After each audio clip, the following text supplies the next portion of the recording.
তবে আমি একজন ব্রাজিলের সাপোর্টার হিসাবে আমি মনে করি যে যাই খেলছে অনেক ভালো খেলছে। আর্জেন্টিনার পারফরমেন্সটা একটু ভালো। বিশ্বকাপ দেখতেছি, আসলে আমি মূলত ব্রাজিলের সাপোর্টার। আসলে ব্রাজিল ভালো পারফর্ম করতে পারে না, এটা কতটুকু মানে দর্শকের চোখে বা আপনাদের চোখে কতটুকু হয়েছে এটা আমি জানি না। ক্লেমনের কিউআর কোড স্ক্যান করো আর ঘুরে দেখো বাংলাদেশের ঐতিহ্য। ক্লেমন ক্লিয়ারলি বাংলাদেশি। তবে আমি একজন ব্রাজিলের সাপোর্টার হিসাবে আমি মনে করি যে যাই খেলছে অনেক ভালো খেলছে এবং ভবিষ্যতে ভালো খেলবে। তবে আমার একটু আপনাদের মাধ্যমে আমার একটু আগাম মেসেজ, সেটা হচ্ছে আমাদের বাংলাদেশের যে ফুটবল টিম আছে সেই ফুটবল টিমকে আমি বলবো আপনারা আগামী দিনের জন্য রেডি হন, আপনারা আগামী দিনের জন্য প্রস্তুত হন, যেন আমরা বাঙালিরা বলতে পারি আমি বাংলাদেশি, আমি বাংলাদেশকে সাপোর্ট করছি। আর্জেন্টিনার পারফরমেন্সটা একটু ভালো, এটা মানতে হবে।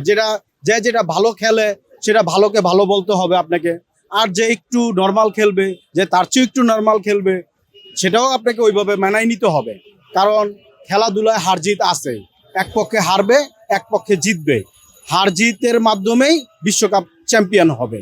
যেমন গেছেবার আর্জেন্টিনা হইছে, ভাগ্য থাকলে এবার অন্য দলও হইতে পারে, আবার নাও হইতে পারে। আসলে তাদের যে টিমের যে গঠনটা, তাদের যে পাসগুলা খেলাতে দেখেন, তাদের যে পাসগুলা, যে তাদের যে খেলার যে অ্যাটেনশনটা, সবসময় অ্যাটেনশনটা তাদের ঠিক থাকে।